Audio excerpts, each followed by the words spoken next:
all of our sponsors. But these are all actually really good tools. This won't be an overtly CI/CD, observability, or auth-oriented discussion, but they all connect to MCPs and to agents and to developers in general. And so things may organically come up. Having said that, if you're looking for a CI/CD platform, BuildKite's your tool. Please do ping me if you're interested. I can tell you all about how we're better. Also, it's great for auth, similarly, and Honeycomb, great for observability. Okay, cool. Having said that, today's let me go over what we're going to do today. I've got my phone. I promise it's just notes. I'm not. Yeah, it'd be bad if I were just scrolling. But yeah. The way I'm thinking we'll do this is we'll talk about MCPs in general, set the stage about what is this model context protocol thing. We'll then talk about agent design and developer experience stuff. We'll introduce panelists in just a bit. It'll make sense for why. It'll make sense for why we're talking about these things. We'll talk about giving agents context and the right data. We'll also talk about actual real world concerns like security and authorization and isolation and observability, that sort of thing. We'll also talk about, in general, using AI to lever up your teams. For those who are interested in just leverage engineering as a function. Cool. Having said that, I've also during the pre-panel discussion, I talked to a bunch of you, and I went around asking what folks are interested in hearing about. There are a few questions that came up. There's some common themes. We'll make sure to ask some of those. Actually, I might call upon you guys to ask some of those too. In the past, when we've done events like this, I found it very, the atmosphere becomes a lot more useful to everyone and more casual when folks start asking questions. And I want to make sure this is actually useful to you. So do raise a hand, do shout out a question. If there's something you don't agree with, put your hand up. I run these off-the-record Zoom events once a month. Roma, there's a bunch of you folks who've attended them in the past, Javier and a bunch of you guys. I want this to feel like that, the vibe, where it feels like we're trading stories and notes and actually making this useful. Cool. All of that out of the way, let me do the introductions. So we've got a stacked panel. We've got Sam, the CEO and founder of Mastra, also the author of San Francisco's most popular book, Principles of Building Agents. Get a signed copy right here. Send it to me. It's fantastic. That's right. Yeah. We knew each other outside of BuildKite actually through IC. Yeah. Way back in the day. Way back in the day. Way back in the day. That's right. Anyway, we'll do introductions. I'll ask them to introduce themselves in just a bit. We've also got Brendan from Cloudflare, who, as I recently discovered, was also in the IC circuit at the time. He's going to be our expert on enterprise C, security, observability, those types of things. And we've got Javier from Snorkel, who does data, synthetic data, a bunch of data securitizing and all of those things. We'll get to that. And I'm Spriha. I'm the field CTO here at BuildKite, and your moderator for the day. Cool. Let's get started let me ask you guys for introductions first, because I know you folks. Tell me about what you all are individually working on, and your backgrounds. Starting with Sam. Awesome. Great to see everyone here. Great to meet you all. So I'm the founder CEO of Mastra. We're a TypeScript framework for building agents and also MCP servers, workflows, and other agentic things. I previously was the co-founder of Gatsby, the React web framework, and some other stuff before that. Cool. And I'm Brendan, avid reader of Sam's book. I also moonlight as director of product at Cloudflare, leading the team building Cloudflare Workers, which is our serverless developer platform. And people build all kinds of things on Cloudflare. One of the things they are starting to build a lot of is MCP servers. We work with Atlassian, PayPal, a bunch of other companies who have built things on us. And we've been getting in this space as well, and we use MCP servers internally ourselves too. And so over the past couple of months, we've been doing a lot of like, how do we get the 1,000 people at Cloudflare using all these tools? And it's a big focus, and happy to talk to folks here about that too. Hey everyone, I'm Javier. I lead the Machine Learning Foundations team at Snorkel. This team is in particular focusing on the foundation platform for our agentic AI data services. We do synthetic data. We also power a big expert contributor network for manually annotated data. And also we have an auto-labeling platform that we offer to enterprise customers that cannot go outside to the public APIs. And internally, we also use a lot of MCP for tool calling. We are in the process of developing very complex validation pipelines where tools are needed in order for us to develop like high quality synthetic data for our customers. Yeah, and I also did a little bit of stalking today on you guys. I found out that Javier also runs a Pokemon card trading site. I do. on the site. So yeah, all sorts of tool calls. At BuildKit, we're also looking at, we have our own MCP server now. It's still self-hosted, like you guys want to host it yourselves, but we're working on like a hosted version. You should check out players. Sure, man. I know. I also want to introduce the audience. So we have a very interesting group of folks here today. You guys should absolutely mingle if you haven't already. We've got, like I was telling the panelists earlier, we've got folks from big companies to small companies to consultants. Like we've got the AI labs. We've got, I think, both large labs are represented in our audience here today, like OpenAI, Anthropic.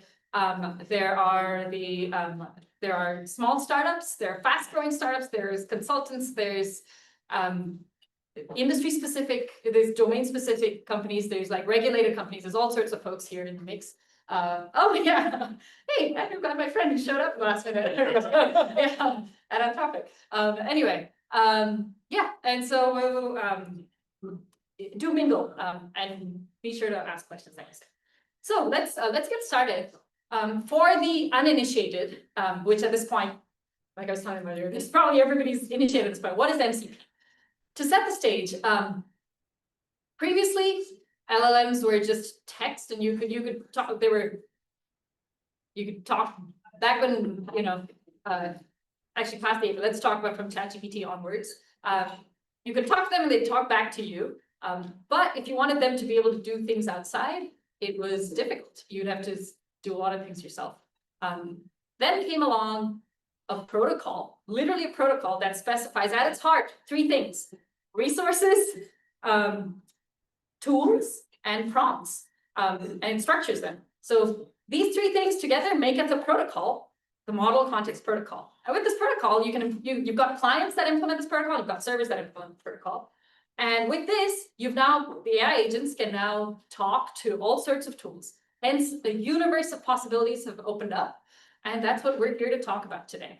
But together with the universe of possibilities comes a lot of questions around what's actually useful. How do you set guardrails up around these things, access, making sure things work the way you expect them to. Also, the protocol itself is changing given how young it is. So I think just a couple months ago, they added streaming, and it's like any protocol, it will evolve. But at its heart, it's basically, the way I think of it is the resources are the nouns, the tools are the verbs, and the prompts are the instructions.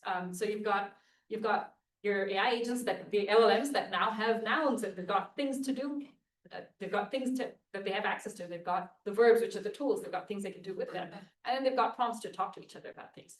But you can imagine all sorts of chaining and all sorts of tool calling and all sorts of things being possible now. So that is my MCP 101 or like 100 introduction. Would you guys add anything to it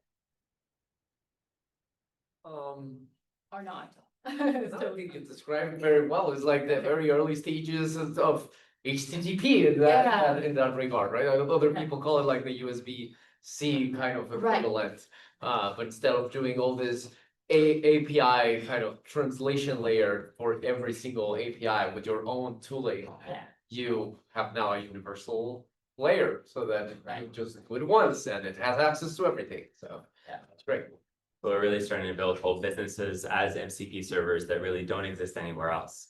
And treating these tools, whether it's ChatGPT or Claude or whatever kind of interface people are bringing to the table as a browser. I mean, we're all talking about that right now, and like that's why we got excited initially back in November of last year, is just kind of seeing where this is going. And I think it's happening faster than I think you could have ever predicted when we started working on this.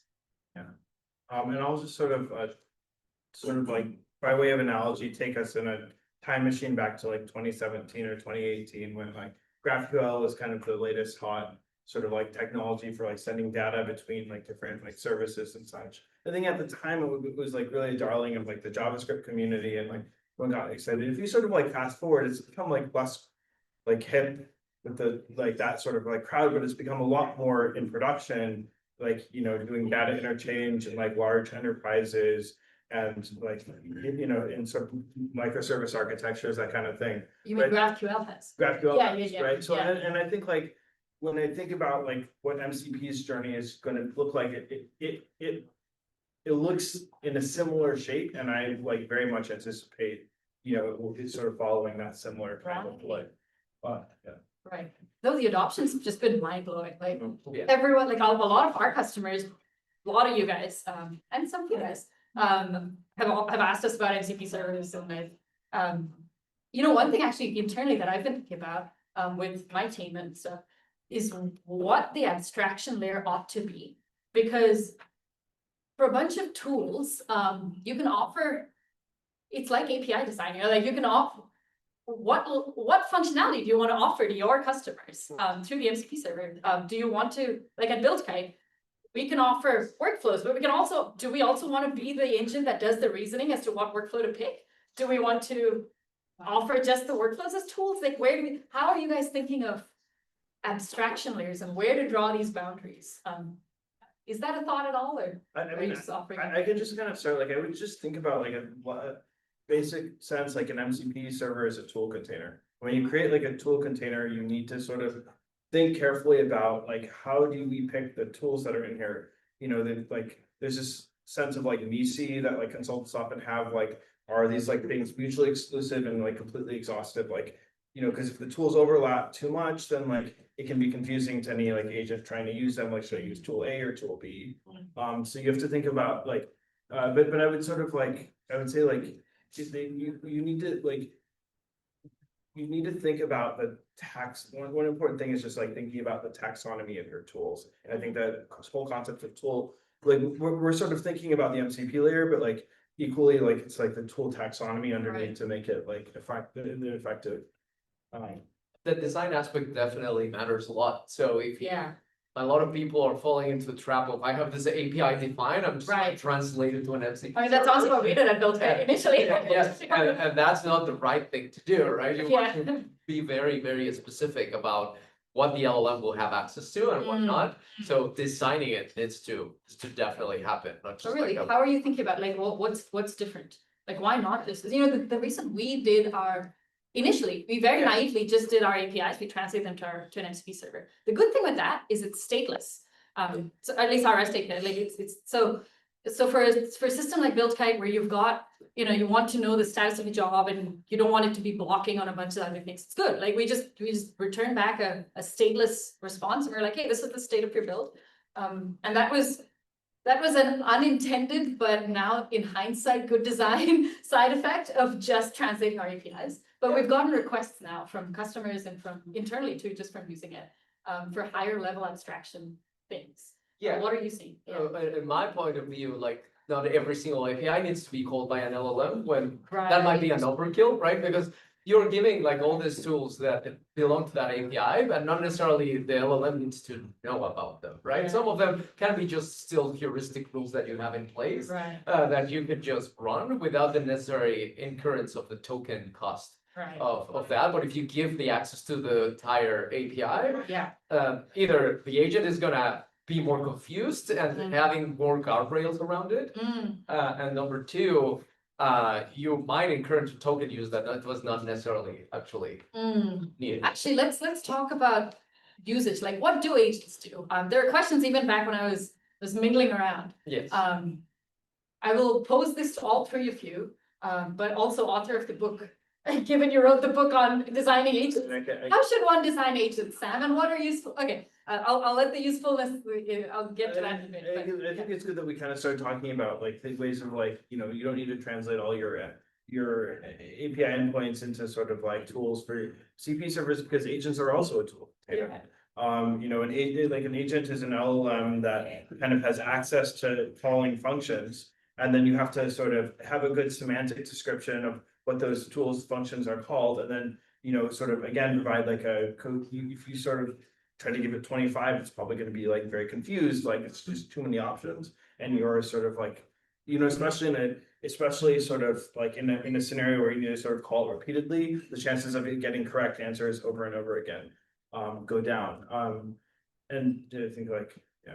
Ideally, like if you were designing this ideally and these things just work well Yeah. every time, would you just design your tools to be mapped exactly to your API like very composable capabilities? Yeah, I mean, I think that's like probably yes, but I think that like part of the nature of these systems is that they are non-deterministic, and you often, for example, if like several tools are always called in a specific order, you do want to wrap them inside like a workflow to sort of just call tool A, call tool B, call tool C, because that, you know, is going to reduce the error rate. Yeah. Right, so that's interesting. So when you want deterministic workflows, you kind of wrap them and you call that, you make that a chunk, like a one tool that you then expose out. Yeah. Interesting, yeah. Well, how do you folks define agents? You know, like what is an agent today? Is it a set of deterministic steps with some LLM-y things in between? And I mean, I think it at the base model, and like we can start definitionally, I guess, like at the base layer, like, you know, what is a self-driving car? Is it like a Waymo is a self-driving car? Is like lane assist on the freeway a self-driving car? Well, yeah, but it's like a lot lower on like the, you know, level Right. 1 to level 5 autonomy. Right. So like if an agent is calling tools, you know, if it's running in a loop, like all those things like push it sort of like higher on like the agent sort of agentic spectrum. If it's like, you know, maybe it has one tool, but it's like, you know, is it using sort of like a memory system for retrieval? Like, are you, you know, again, like you're going like higher on the agentic spectrum. Are you sort of executing code and then maybe like looking at the error message if the code fails and like feeding it back into that like agentic loop? Again, it's like higher on the code on the spectrum. So it's almost more like there's like some sort of, you know, after the more boxes you check on that kind of list, like the higher on the agentic like spectrum you are. Yeah, I like the analogy with levels of autonomy. Yeah, you can have like a very complex agent that has access to so many tools, Right. so many other things, where maybe you just have like also an agent that is just a prompt response. Yeah, Right? yeah. No tools. Right. So We were having a discussion earlier today about like, is deep research an agent, like with the, with Roman on the OpenAI side, but yeah. Where did you land? We landed on, he had a story. Roman, do you want to tell the story, your wine story? The wine story or another story. Like, I find deep research very convenient Mm. to like answer a specific question that I will take some time finding resources. I want someone to find the resources, to get the resources to get process together and like give me a summary. Yeah. And it just like I use it for my life, not for work. Right. But like a few weeks ago, we were. Why not at work? Also for context, Roman works at OpenAI. So, if they don't use deep research at work. No, Okay. Yeah. Yeah. Like, I know, like. Yeah. And like, I have a friend who's like, yeah, like all this AI thing, and we are in our favorite wine store a couple of weeks ago, and like we are looking for like a specific thing, very, if anyone's into wine, we were looking specifically for a summer Tuscan that has 50-50-ish rate between Sangiovese and Cabernet Sauvignon. Like very specific thing. And we like, you know, so many others like something like that, but we don't know. Like, you're, I open like ChatGPT, like search this wine store. Yeah. I said find the bottle. Yeah. It found us the only bottle that is. While you're in the store, it found your bottle. See, that's awesome. It's awesome that it knew the inventory of that store too. So, Yeah. like, it's, you know, it didn't make it harder, it didn't. Yeah, grab yeah. the bottle off the shelf, right? To me, Right. like it, solve my specific problem that would normally solve by like Yeah, finding someone who can do that thing. yeah. So I guess that counts as an agentic workflow. How do you guys think of it? Asking the same question over and over and over repeatedly until it finds the answer, and I think that's mirrors what we've seen. And we've seen so many people build amazing observability MCP servers to like, go look at your logs, ask a question, LLM asks more questions, calls the same tool over and over and over. Mm, And that's actually been one of the things that we've heard from our customers when we built one of those, as many people have, just like that immediately worked. pretty well. Whereas other things are stitching together many different tools, and to Right. your point, like, that's harder to get right. yeah, And especially when you've added a ton of different MCP servers, like you gotta strip out a bunch of the different Right. tools, right. otherwise like things go off the rails. I think you've also like highlighted a really interesting use case, right, where the challenge of observability is always, you have just a ton of data, and you're sort of trying to parse through it in meaningful ways to do Oh. anomaly detection. Like, at what point did the thing go wrong and the error rate spike or whatever, right? And like, you know, it turns out that like LLMs are really good at just Right. taking a lot of data Right. and searching through it to do anomaly detection. So- Dude, we've been thinking about this so much internally, and actually, you know, I was chatting with DJ earlier from Capital One. Actually, DJ, do you wanna talk about your observability thing? So yeah, mine is totally a side project, but you have all these observability tools, and especially in larger organizations, you don't have one tool. You have one tool that does this, and one tool that does Yeah. this, and my logs are over here, my traces are there, and oh, we're lucky enough to have full packet capture, but that's over here. Yeah. Well, what if I wanna find something in a log, get an answer from a trace, go find the packet for that, and then ask another tool, why did this go sideways? And all different tools, the landscape changes, every company I've been at.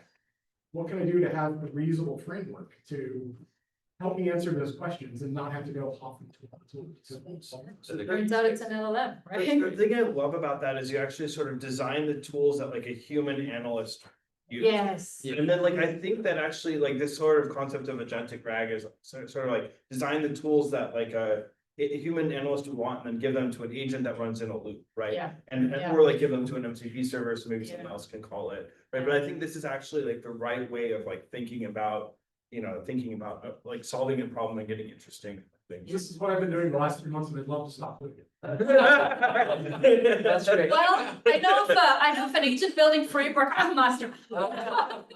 Anyway, that could potentially help you, especially if you're doing it in TypeScript. Anyway, yeah, also, build kite plug, yeah, you could string together a bunch of workflows and stuff with build kite, and you know, I'm sure Honeycomb will be more than happy to handle all the observability stuff for you too. Plenty of opportunity. I know.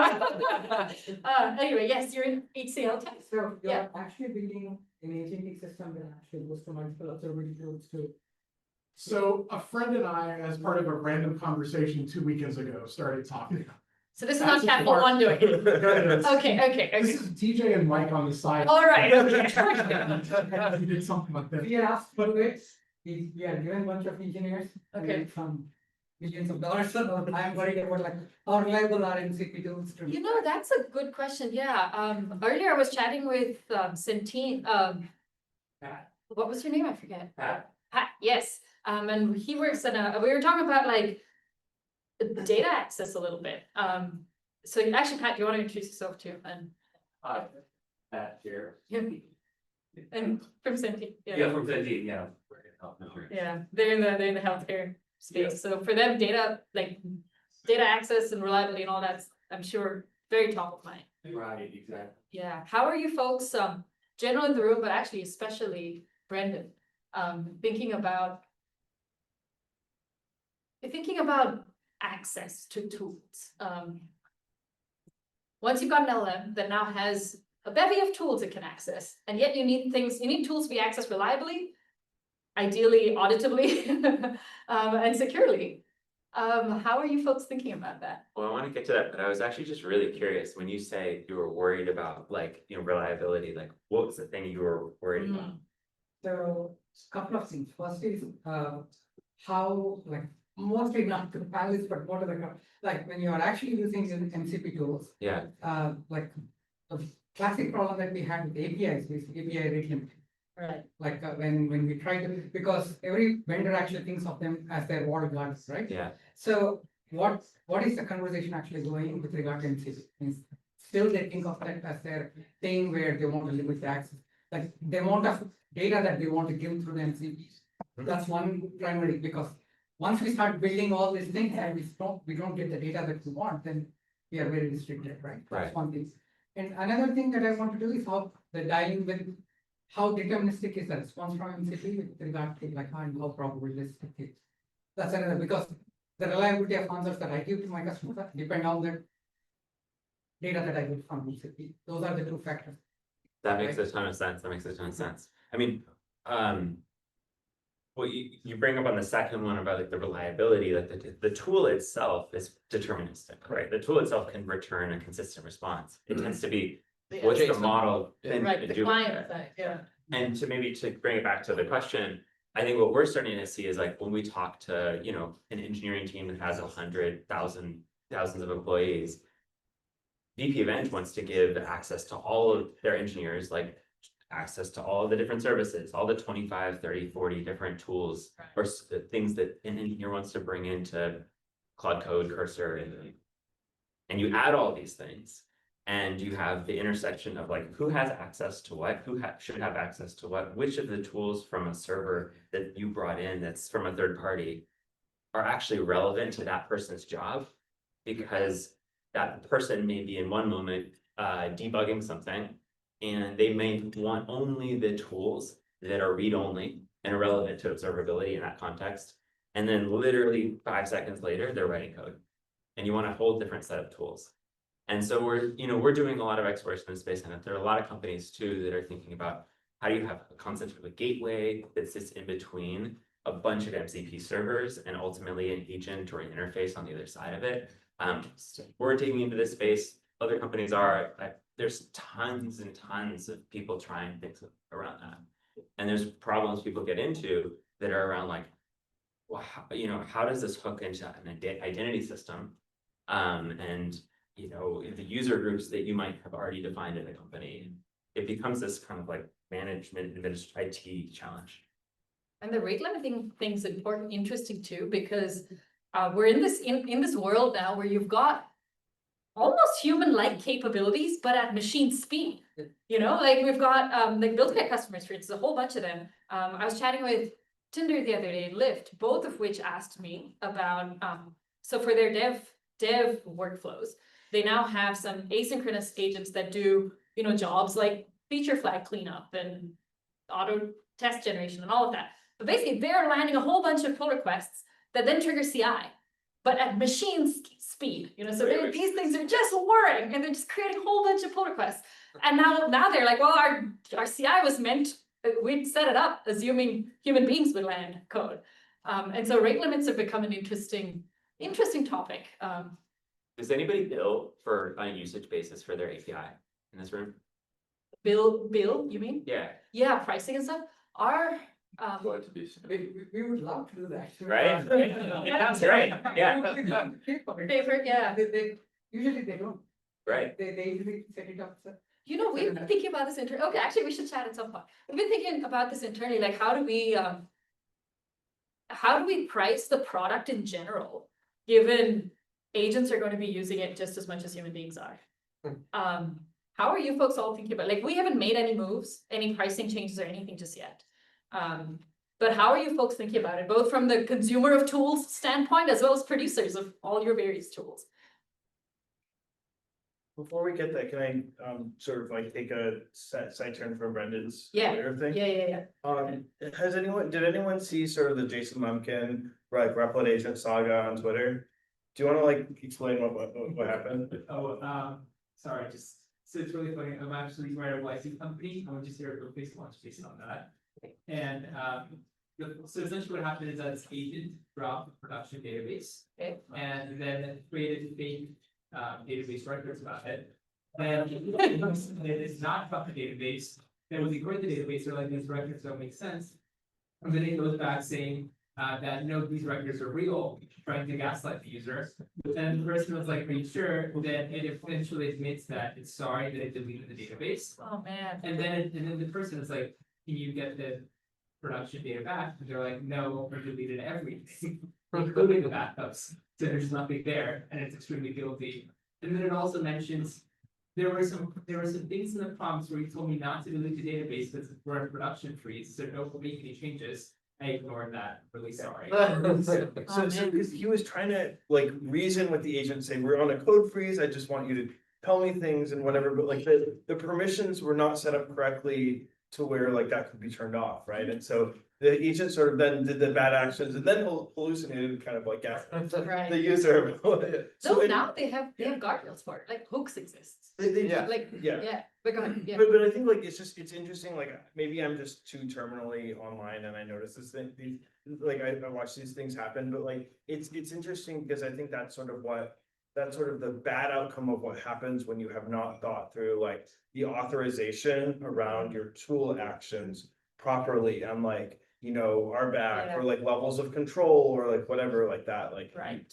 Yeah, 'cause going back to the reliability, the deterministic is determined, the call to the MCP tool is deterministic, because you get a JSON that you can parse and you can use that to reply, but the tool calling is Yeah. not. So if you don't have the proper guardrails or the proper controls, the LLM might just call whatever and call it multiple times. If you don't have the proper guardrails, it's just gonna go and hit those API rate limits, or it's just gonna do a lot of damage in something in production because you didn't spend the time into actually curating the guardrails or the evals that you have Yeah, around let's those. actually talk about guardrails, because I've been thinking about this a little bit too.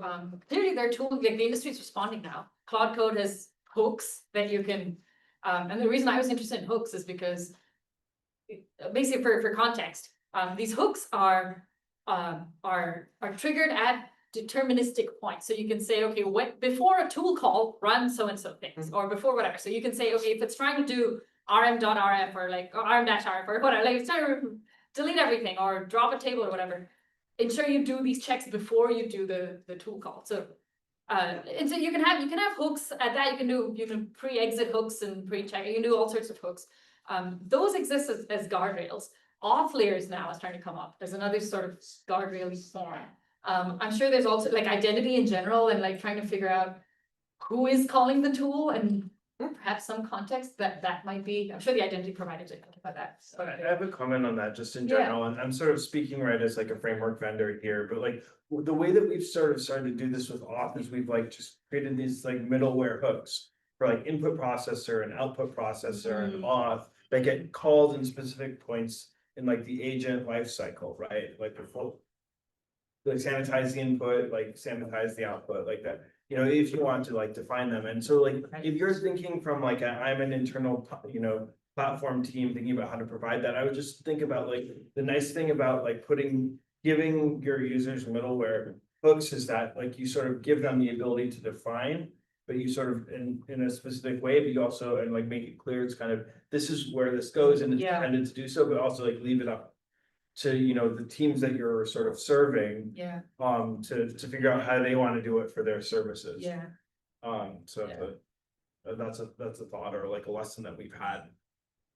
To a lot of companies who have some form of OAuth provider layer, Right. but most companies don't have anything that can give you fine-grained access to a specific resource. So let's say that like, I'm using an agent that Sam built to, work on a code base or change some configuration somewhere. And I want to give it access only to the like staging version. I don't want to touch production. On a lot of platforms, that's actually really hard to do right now. So I've never seen like so many OAuth RFCs get really, really popular this year. OAuth is like the hottest topic in 2025.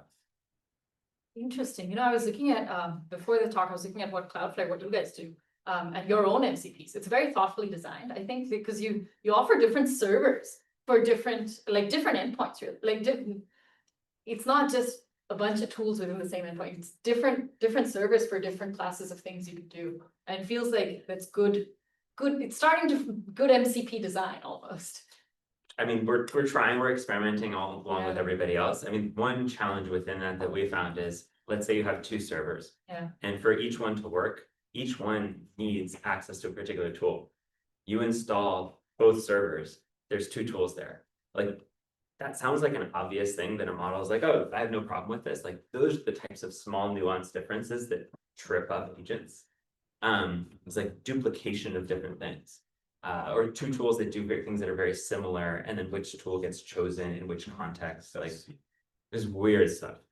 Do you think that the agents are gonna get better at doing this stuff themselves, or do we have to fix it, you know? So we have to fix it, but actually LLMs can help. So this is like if you're trying to do API, this is API design, right? Like Mhm. thinking about APIs that are sufficiently different so like they're clear, but Mhm. like also each one of them is sufficiently clear on like what the purpose of it is. Yeah, And like you can actually ask like, hey, these are the sets of functionality I want to expose and I'm writing a Go microservice, or I'm writing a, you know, whatever you're writing. Can you like design like good function names and like a good tool taxonomy and a function schema? We actually do this for like how we design some of our APIs at Panelists, right? That's how we have done it. So I would actually, you know, I think like designing a thoughtful tool taxonomy here where they're sufficiently different from each other so the agent doesn't get confused. It's a hard problem, you know, but you can rely on the LLMs for help. The Right. number one mistake I see people making is they go like, okay, I built the MCP tool, the tool works, it returns the right response, and my job is done. Yes. Yeah. And it's like, this is context engineering. Yeah. Like, you have to use the thing with a model and do evals and all of the same stuff you would be doing if you're building any other piece of AI software. Yeah, a lot of people spend a lot of time on tools and resources and Uh, neglect the. the prompts part of the And MVP, they're part yeah. of it, right? So you Yeah. basically pay attention to the prompt and curate prompts Huh. for your MCP so that it works as intended to be. That's why it's existent. There is the examples that are given Right, for your client to be able to use that MCP properly. If you don't pay attention to the prompt, it's very hard to explain what your MCP is doing very properly to the actual LLM to get enough context for it. So, yeah, The intersection of like different models interpret different MCP tools differently is also very hard. Like, you know, you switch models and yes, the same prompt is gonna get a different output. And then you have this other set of variables of all the MCP servers that those you've added, and it becomes multivariate very Yeah. fast. Right, well, and so like if you're yourself building a agentic product, right, the nice thing is you can write the prompts and you can specify the model that you use. yeah, But when you're building an MCP server, you do not have control over. Nobody solved that. no, yeah, yes. yeah. Yeah. And that's that's the point. Yeah. Like that is the point that you do, that they solve this M by N problem, you know, that you don't, that's the whole point of you only worrying about the MCP part and not. Yeah. I mean, I haven't tried it, but maybe like using the prompt side to specify if you're open AI, ChatGPT use this, if you're. Oh, budget- interesting. You know? Kind of- Yeah, I mean, I don't know if it will work. I haven't tried it. It's an Yeah. interesting idea. So we shipped an MCP doc server. Okay. So this is, if anyone has used like Context 7, think about like Context 7, but just for like the master framework, right? So that means you can like npm install it and then like feed it to like cursor or windsurf. So it will appropriately like autocomplete in your agentic IDE, the appropriate, you know, and appropriately generate code with the up-to-date APIs. Yeah. And like that's great. You know, and what we noticed is that like, you know, if you use Claude 3.7, it gives you better results than if you use Claude 3.5. Right? And like, just like, it's, you know, it's interesting, right? Like, so. How interesting, yeah, that the MCP providers almost now have to keep up with what models are accessing their tools Mhm. and sort of test against that. Interesting point for you folks, the Anthropics and OpenAIs to think about. Yeah, when you guys are designing your things. Okay, there were a bunch of questions previously during the mingling phase. Where folks wanted to know what agents are people seeing actually useful in the real world? What agents are people building, but which of those are actually useful in an enterprise context? I have some answers based off of what we're seeing at BuildKite and our customers, but I'm curious about your guys' thoughts first. At Snorkel, we did a MCP server agent communicating just with S3 directly. Okay. So we do a lot of data cleaning, a lot of Right. data mingling. So Right. we're like, okay, everyone has different schemas, different types of data. So why don't we just have the LLM just make sure that the actual scheme is clean for ingestion? So like a And- unification. Yeah, Right. so it's like Yeah. literally a schema translation layer. So Right. you point it out to the S3 of the customer, and then we ingest the data through the our ingress touch point. And then this MCP agent, it's gonna just like go ahead and Yeah. start curating the data And directly. how does that work? has it been effective or? It has, yes, of course, we haven't tested it like at scale. Okay. It's been an experiment that we did internally, Yeah. but so far shows promise. Huh, that's great. That's, Yes. yeah, that's like a whole bunch of work Yeah, taken away. there was a lot of like Right. curated thing, Right. just like manual work that we did. Data munging. Yes. Yeah. completely. Huh, okay, cool. Any other thoughts on what's actually been useful and what would you folks are either experimenting with internally and potentially, show signs of life? Experimenting a lot with MCP servers that kind of help people onboard to different products. So like a lot of things for what we work on with building products for developers, there's some combination of like your code that you're bringing in and some series of steps that you have to do. And obviously it's in our interest to reduce the number of steps at the end. And we find it to be really helpful to build MCP servers that kind of like expose tools for some of the common actions so that somebody can bring in like an idea, a prompt to our platform, and then have all the resources like configuring a database, provisioning things, all that happen behind the scenes. And there's a lot of other people exploring that, but we're really excited about that space. So setup and onboarding type agents. Yeah, because Yeah. like what would you do elsewhere? Otherwise, you would go to a dashboard, that's an interface you have to learn, you're new to the platform, you're not a power user. How can, you kind of one shot getting to production fast? Oh, interesting. Yeah. And probably our most interesting thing that we've done, I mentioned the MCP like doc server that we built. But then on top of that, we were trying to figure out how do we teach people sort of Mastra. We're like, what if we shipped a course, but instead of shipping a bunch of videos like the course normally is, what if we just shipped it as a bunch of tools that were part of that same MCP server? So we sort of built a bunch of course modules. Mhm. And each course module has like a few, different tools, like sort of like called in succession, right? As you work through, here's agents and here's workflows. As far as we can tell, we were the first people to make an MCP based course. I mean, we sort of like, please tell us if anyone did this first. This was about a month and a half ago or so. How's it been? Has it worked? People, I mean, like we sort of told people like, hey, this is experimental. Like, we think it'll do what you kind of wanted to do and like give you the learning experience of like you would get from a one-on-one course that like walks you through a framework. But like I think like people have been pretty excited about it. It's tough to disentangle, I think, the excitement around like doing the new thing from Right, the sure. learning thing, but in some senses it doesn't matter, right? Because if they're excited to do it, then they're going farther into the course than they otherwise would and farther into the framework through the course. So I think it's been a success for us. At least. Yeah. Wait, that's really cool. So you open the course in a code editor, so you're starting to build your first project? Yeah, so you like, I mean, it's the same MCP docs server and like you like npm install it and then you like, install it in like VS Code or like or Windsurf or Cursor, and then you just say start the course. And like that'll sort of take you from the just, building stuff with like agent writing master code to like it'll like ask you a series of questions like, okay, great, thank you. Like we're gonna start by like writing this code. Can you like write this code and paste it into like the index.ts file? That's a really cool use Yeah. case, actually. Docs in general ought to be, I can totally imagine a future where docs are all just through agents, or through like as needed, ongoing type things, especially, yeah. Docs plus, oh man, it'd be super cool, like if you can combine the fact that what the user is searching for together with what they're trying to do. Yeah. And like go further than just offering them information. Well, Yeah. And so the way that the MCP server works, like, okay, so how does it give you an up-to-date view of like what the master APIs are, right? Well, actually, it packages our docs and it's reading the information in the docs and the code base, right, to figure out what's the most up-to-date Right. thing. And so like we can almost think about like, the web is one platform on which we serve our documentation, right? Yeah. But MCP server is also another platform on which we serve that documentation, Yeah. right? So yeah, I agree with you on that. Yeah. Yeah, no, docs and onboarding and all of that, yeah. Yeah, I feel like, anyway, yeah, so internally at BuildKite, what we're seeing, use case wise, a lot of our customers are finding a lot of value in log analysis. It's basically all these tasks that require finding needles in haystacks. We're interested in that because we care about the time to actionable insight for the end developer.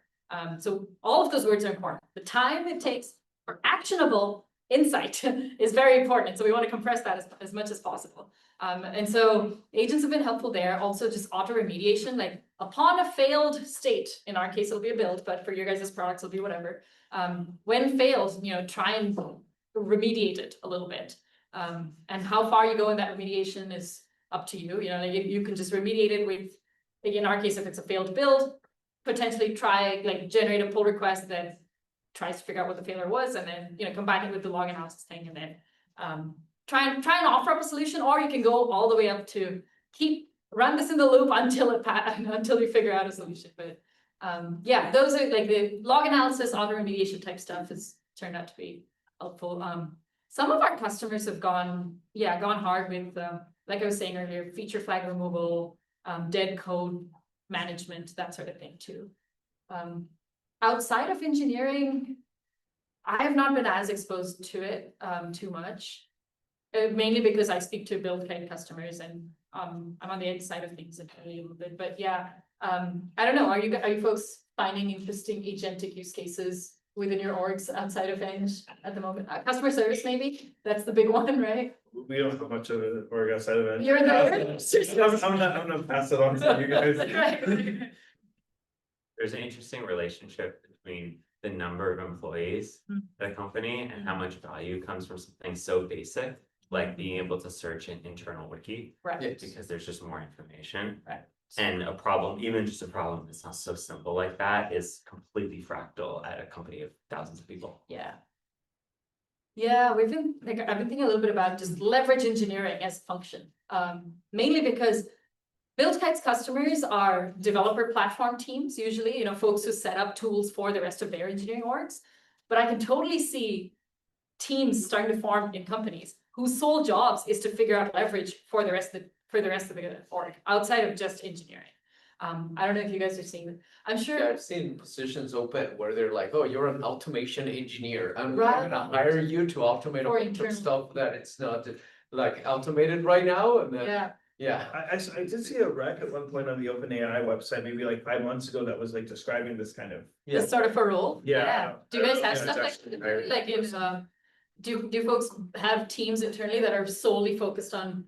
We have a tool that says that you type in all your docs. Yeah. And say, okay, agentic AI is a good use case for this, or it's not a good. Oh, really?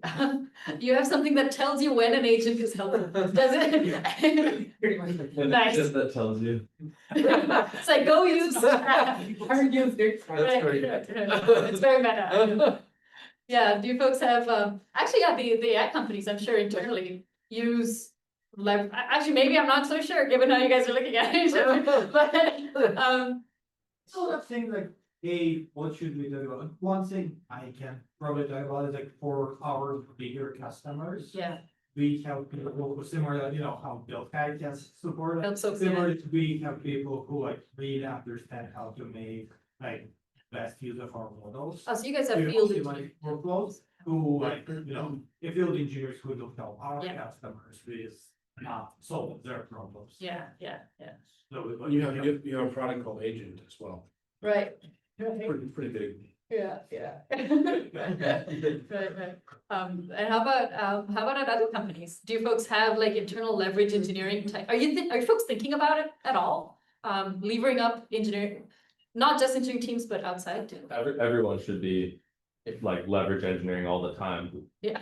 Like honestly, like Yeah. that's kind of our message to our teams. Yeah. Yeah. Well, how are you folks thinking of doing it? Like heavy on the trust and empowerment. Okay. Like every engineer should be product minded and thinking about how to solve their own problems, their teammates' problems, and our customers' problems all Yeah. the time. Yeah. And how about Like- non-engineering teams? Are you enabling them to like, yeah? Yeah, we've like, you can't just build for yourself, I guess. Like we've been able to make capabilities accessible to non-engineering people, Hmm. like customer support folks or business teams. Like observability, you're talking about, we basically built like a small triage agent. We call it Bug Ricardo. And the triaging agent plugs into all of our observability tools, Sentry, Datadog, some Huh. GraphQL analytics, and also the context from a Slack thread. Right? And if you're trying to identify what's going wrong, you can literally ask, hey, any errors for this user? And now instead of me having to go into Datadog and search anything, Your my customer support. customer support person can say, hey, at Bug Ricardo, are there any errors? And they can say, oh, weird, there's this product data that's wrong. And now we can build tools to contact the right people in the org Yeah. who need to know about that, right? So. So your org just Really becomes a faster, better functioning. It feels much better than like a, you know, hey, let me wait 3 hours to ping a support engineer. That's- Yeah. That's the thing, we built it for the engineers because you don't wanna spend 15 minutes just like Right. clicking Yeah. through all the different observability and it's like telemetry tools that you have to identify the problem. Yeah. You want something to go get the basics and you want something to just like conveniently get you the information in the screenshot on the thread. Right. Like, ergonomics give of me the- that URL. Yeah. Like, send me that user ID and just Yeah. go, there's a tool to go look up a user ID via email. It's the simple things, honestly, the little details that speed you up, so, Yeah, you were gonna say. yeah. For Snorkel, like outside of engineering, our product management team has been using, it's not really agents, but just like the coding. Well, I guess it's coding assistant agents. Right, yeah, To we're doing that too, actually yeah. just build prototypes, so instead of Yeah. finding like a PRD, they just go ahead and come in the morning as like, this is the idea. Yeah, Like, we have okay. a tool internally that we call Yeah. first draft. Right, And first draft is exactly what it is. It's the first draft of a pull request in our case, but like, you know, anyone from an account manager or like to a customer support rep to a product manager, anyone can ask for a first draft of a feature and have it sort of spiked out and then we nerd snipe, you know, each other with, now that you've got a draft in front of you, oh no, I'd much rather, you know, fix it this way and that way. But yeah. Yeah, any other comments before we move on? What questions do people like have, or like what topics do people want to talk about? Go for it, Ben. On the MCP side of things, yeah. Yeah. Someone who hasn't budged. Okay, well, I'll get to you, Tim. Mine's kind of rudimentary. I mean, for me, I'm still struggling a little bit to understand the difference between API and MCP, right? It sounds kind of like, I mean, it sounds not too far from like an open API spec. Just, Yeah. Specification or something where, you know, I imagine there's an endpoint for something like, hey, what are the tools? Is that right? Tools are basically. Yeah. Let's Yeah. close it. And those probably have like a description or something for each tool. Yep, And then the prompt aspect, I guess that's maybe another endpoint or another just a field. no, all of these are fields, like in Okay. the protocol itself has resources, tools and What's the prompt for the add-on? English. So that Well, you the think, description is also English, that's what I'm saying. it's from templates that you can use to make sure that it's being using the resources and the tools the way that they were intended to be. So you can think about like any prompt template that you have seen online, it's the same thing, but ingrained into the protocol itself. What's that? Sorry, I'm really. The description is like generic. The prompt is like, you can only ask this kind of question, don't do this thing, do these things, but you can do this when you do this, or. Right. That's the instruction. Okay, there's just more detail, like it's the bigger description thing, is it? I mean, you could see it that way, yes, where it's like more details, but it's for the LLM itself, not for it's the, not for not humans. for a human. Okay. So if I'm integrating this MCP server to a client that I'm building, I'm gonna read the description, Yes. but then the rest is just parsing the JSON that it's It would just coming be a bit out. It would be just a bit too verbose for any saying. Right, and you can use that prompt as something that the LLM can use it as well, so you can just like grab it, send it and append it to the actual context. And then like, here's like the prompt and here's the tools that you have available and then here's the resources that you have available. And then it will come back with an answer. And then you're gonna push that to the server saying like the LLM said it wants to use this tool. Go and execute the use of that tool. And then the return is gonna be just a JSON parsable answer from the API directly. Does anyone like doing a comparison of how this performs against just like an open API spec? There's people who have done interesting things where they've generated MCP servers from an open API spec. Yeah. But the interesting thing to, at least to us, when we started to dig at this, was actually more at the authentication authorization layer. That as part of MCP, it's kind of standardized how authorization needs to work. And actually most of the work for is there. The actual tools and everything, that's just like JSON RPC under the hood is pretty basic. And to your point, it's not really adding something that's completely reinventing the world. But just the fact that clients can all trust that the authorization layer works the same way is a huge deal. Well, here It sounds like so. I mean, it's, what it reminds me. you're creating. Don't a- bring us back to soap though. Yeah, soap. It feels, so basically, it's a couple of things you're standardizing to make things fit together more. Yeah, you're just creating a client that interact with all this API, instead of needing to create, oh, I need to understand all this independent APIs, what are the get and all the posts that included this API, and then individually needing to tailor it to your agent. You now have one a unified layer. So you don't need to hand tailor, because you know that you're gonna have a response in a JSON format that is universal across all the different MCP servers. So you can create one client that connects to multiple servers instead of needing, okay, I need a client for API A, a client for API B, a client for API C. So that is what makes it powerful, because now you have one client that you have created that gives the agent all the access to all the tooling that it needs, instead of needing to handily curate every single API for that agent. That's why it was created. And the good thing is that client can now work with any LLM. Yes. So I should theoretically understand MCP too. And moreover that, like, you want to actually see a human prompt to some of these vendors, they are giving really good responses, like vendors, right? We want to use that through the, and then do some interesting stuff with it.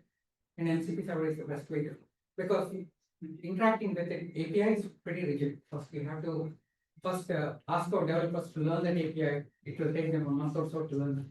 And then they have to develop the thing on it. That would be impractical. This one would be for us to use the AI features of the vendor much more, I would say, frictionless, like much more easy.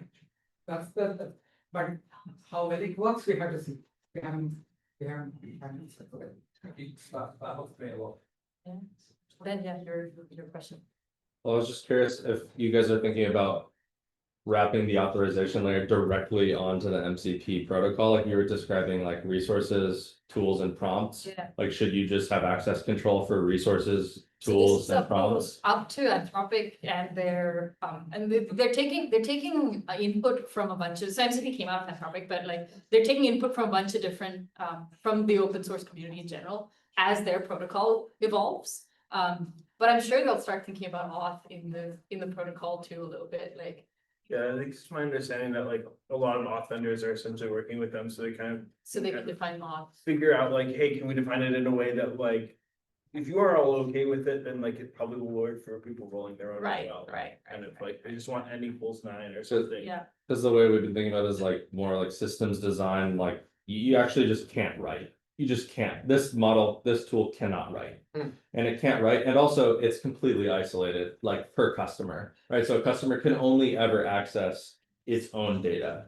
Yeah, yo, And like, there's just like, I guess, by design, you're like, no, you're not even like trying to do any sort of off So you- logic. You're like, you can't go there. Like, you stay in your little We've pen. essentially created a single tenant architecture with Yeah. MCP server. Yeah. Okay. Yeah, That's one way of solving the problem. I mean, like. And it's don't also- give it tools to do anything, which is limiting. Yeah. I mean, that's fundamentally how MCP servers, when they're deployed to Cloudflare, work, is that each individual end client has its own instance of the MCP server that's fully isolated. Really? Because you can use workers for that, or. Because you can use durable objects. Okay. And then So so you've got environments. each individual MCP server instance has its own database. Mm-hmm. And so what it leads to is this interesting thing of like, well, what's the difference between an MCP server and an agent? Right. There's nothing stopping you on Cloudflare from building an agent that is an MCP server that does things in the background. So it's interesting for us when all the agent to agent protocol stuff came out. And it was like, oh, like you could probably do a lot of this with MCP right now today, and we've done a lot of that so far. There's also, to your point around like the differences, early in the MCP spec, there's a bunch around like real-time bidirectional communication, and like use of WebSockets, and there's as there is in open source, there's like lots of fights of like, how should the protocol work, and but like I think we're really excited about that. Because you want to have these like rich, interesting interactions. And now there's MCP UI. I don't know, has anybody heard of this? So there's some folks who are at Shopify who got really excited about this. They work on something called getmcp.io. And the idea is that within your MCP server, there's this kind of add-on standard to MCP that allows a server to define a UI that needs to get rendered to the end user. Hmm. So like, How interesting, so composable UI then. That's great. Yeah, back in the day, so man, I used to, so, okay, what a throwback. I used to work on Fuchsia OS back at Google. This is an operating system at Google that like, yeah. The whole idea there was ambient computing and composable UI, this sort of thing. It's all coming back full circle now, and the idea there was for the Google Assistant to be able to, you know, for smart devices and stuff, like to be able to compose UIs on the fly. Like you want a weather widget, fine, we'll show you a little weather widget. You want a whatever, but now with MCP Stream or like with composable UIs on it. That's what Claude and ChatGPT does today, right? Like, Right, they're composing their own UI as Yeah. you're chatting with them. They're like Yeah. opening just a coding blog. Interesting coding theme. DMs. Yeah, ultimately, composability is the name of the game here. Yeah. That's what MCP enables and all of this stuff. Yeah. Agents, all of this, yeah, it's just composing strings of things, composing strings of like UIs and contexts and verbs and nouns and, you know, yeah. So the way you would use that would be like, if the agent needs some information and wants you to interface with it through a UI. Yeah. Make the UI for you on. Yeah, they have an elicitation thing now. Oh, sorry. yeah, so like a good example would be like, an MCP server that returned coordinates for a map. Yeah. And how does it want that map to be rendered? There's a lot of nuance, like if you use map files or something, to how that map should be rendered that you might be important to the end user. How should the MCP server be able to express an opinion about that without like it being that every client needs to implement its own kind of mapping interface? You would still presume that the client is able to render it. But yeah, a little bit like, how very cool. Yeah, there's also streaming stuff that's now coming on. Like, how do you enable tools that stream and not just give you, you know, stateless one-off bits of information? I mean, this actually comes back to the composability thing. So we just shipped like nested streaming, which means if an agent within a workflow step, you know, get the streaming at both layers. If you're like an Right. agent in a tool call, you know, you sort of like, it doesn't just. Because you can imagine like a long running tool, you don't want just streaming that we started the tool, streaming when we ended the tool. You know, you might want, hey, like we reached checkpoint 1 in the tool, checkpoint 2 is checkpoint 3. Like there's an agent within and it should be streaming. But I think like, you know, we're starting to spend an increasing amount of time because we have agent primitives, workflow primitives, you know, tool primitives, you know, a lot of RAG primitives, MCP primitives, just starting to think, and then like a playground where they all work together, thinking about this kind of like composability aspect, right? Like I think that's just the thing we just shipped this week, so I'm just like thinking about it, but I do think that like, the farther in you get, the more, you know, the more n times m you have to think about with your primitive interoperability Yeah. here. Huh. What a fun world, what a fun time to be alive to. But anyway, any last questions before we wrap up? Yeah, oh, there's a few. Okay, well, all the questions coming out. All right, go for it, Bendy. Michael, I'm Bill Peck. In that world, is the MCP server starting to assume some intelligence that's powered by some model, or is it still largely just a deterministic thing that's taking a thing, getting a thing, sending back a thing? Like where you're proposing a UI and applying. Oh, it's back to that abstraction layer, like where do you draw the line question, you know, like how much does. You would say MCP servers can also be an agent, or agent can also be an MCP server. You can totally, you know, have inference on the MCP side. It's totally possible. There's also something called sampling that's built into the protocol where the server can kind of ask the client to do inference on its behalf. So kind of make use of the model that's on the client. Oh, so there's, and then it gets the response back from the client and then does more stuff, isn't it? Yeah, you like Interesting. almost no MCP servers have really taken advantage of this. What's interesting about MCP is when the spec came out, it's actually pretty ambitious. It's more ambitious than what people have built so far. So there's a lot still to go there. What's the use case? Like, why would you want to do that? Like, if you wanted to say, this will help me out here. I mean, like, I want to ask the model to like, summarize this output in a particular way or something like.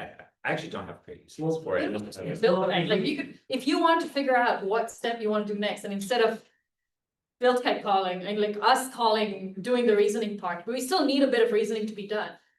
we could make the assumption that the client is an LLM. And so get into the reasoning for us, come back, and then continue on from there. So, observability goal, what we want to go is, we give a problem, like we ask for a response saying, oh, for this one, can you figure out like what the host is, and then get to the logs for the host. Rather than me trying to figure out what the host is and make a API call. And then if the MCP server can actually figure that out and get us the log, it's a lot of value for us. So like in the UI case, like if it's returning a JSON that's got geopoints in it, something like that, you could ask the LLM, hey, what's the original intent to display this in some sort of geographic context or something? That's such an interesting use case, yeah, like you could ask it and then determine what you want to respond back with. And then, Yeah. I wanted a question around auth and scope. Yeah, Like, has anybody ever thought about velocity to velocity, like the call velocities? oh, Yeah. yeah, And like trying to like say, okay, if you're an AI, you only get this code, and. oh, like the user agent field in Yeah, HTTP, yeah, yeah, like- like figure out who's actually calling it, yeah. Yeah. Limit it. Yeah, and then choose Or different charge. things, yeah, charge differently based on machines versus humans. Yeah. Interesting, yeah. I mean, one thing we've been doing a bunch of work on is this new IETF standard, people kind of refer to it as web bot auth, which is a way of bots kind of being able to self-identify. And then for the recipient website to be able to know which bot is accessing this. So just for example, we have some OpenAI people in the room, they built Operator, which is a great product. How does Operator, how do websites who are receiving requests from Operator, who is running a web browser, know that this is Operator taking that action? Oh, this is legitimate. This is somebody who's actually driving an agent, asking it to do a thing. I want to let them through. Versus this is a malicious bot, which, Cloudflare handles lots of. And so we're working on, both like the client and server side of this, trying to get people to adopt that, because it's the only way that's going to be sane. We don't think anybody should be like blocking people based on IP addresses. That's like definitely not the way forward. That would require some honoring Yeah. on both sides, Yeah, yeah, but there's tons of people that are like gung ho doing this, Yeah, getting yeah, going with it. So I have a question for that, right? So let's say you're a ticket master, right? Mhm. And when you differentiate operator, then basically you'll stay scalper bot. That's a great question. but not even the choice. It's not even the choice. It is like, and David, it's up to those two parties, but they can need some ways to negotiate all of this stuff. Or like a good example might be, Or your Pokemon cards, right? Right, there's a drop. Yeah. Who's buying that first, right? Right. It's not me, because I can't click fast. My website has been buttered multiple times, and it's just like completely overwhelmed. Because Yeah. people are crazy on Pokemon cards Yeah, nowadays. yeah. And it's just like, there's nothing I can do, it's just like and then at the end, it's like just an attack, right, to the website itself. It's just like, Yeah. there's nothing I can do about it. I'm sure But Cloudflare can help. But at that point, I mean, if you authenticate those, you probably will let them through and just apply the same limits that you will apply to a human, right? Right now, there's a lot of like, you can only buy one of each product, things like that website have implemented, in particular in e-commerce. So if you have a way of authenticating, okay, this is not the human because the human is PC and wants the agent to make the line for them. Yeah. Okay, I'm just gonna just treat it as a human and just limit it to one. Yeah, but I mean, it's a purchase. slippery slope, right? You could It theoretically is. get operated and have 14 different PO boxes and just. Right, recreate that in right, Java. Right, Yeah, like I will argue it's the same as I can just go and hire 10 people to build the same Right. line at Yeah. GameStop and just buy a bunch of things Right. for me, so. That's where you use sampling to ask back. Oh, no. That's right. Please let me. No, Are you sure? I didn't drop the tape like. I'll put down identity. I wish I called, so I have a friend who was the co-founder of WorldCoin. Do you guys remember that? The freaking like the. Still. It's still going. It's it started off as crypto thing. It's still basically they went like, yeah, that's standard irons. Anyway, but the thing with WorldCoin is it, and he'll be able to explain it much better, but the whole point is it verifies humanness. Yes. And of all times now, I was just talking to the, like, this is the moment for WorldCoin to shine, where you want to know, we want to figure out, like, are you human or not? Right. But anyway, yeah. What a time to be alive. I mean, maybe we'll have agents that stop the agents from actually coming into the website, because it's like just doing that. Oh, I'm sure the security teams, the security companies are all over that, Yes, yeah. Double agent. Double. There we go. I stand for a company, by the way. Double agent. All right, on that note, we are at time, and I'd love to thank you folks. I'm sure there's lots more questions and there's lots of good discussions. I will have to plug, again, our sponsors. Thank you to Oso and Honeycomb and BuiltKite, of course. Like I said, I run this sort of a group once a month. Email me at spriha@builtkite.com or any of the BuiltKite folks around, and we're happy to send you guys this invite. It's really like this, but once a month, and it feels like it's trading notes, and it feels like we're at the forefront of the industry. Like, we learn all sorts of things. Yeah, I'd love to have all of you join. Yeah, enjoy it. Get your books signed. And I'm gonna plug in, please take a Hey, copy. that's right. Like, if you haven't got a copy yet, please take a copy and take one for a friend too. That's right. Thanks for coming.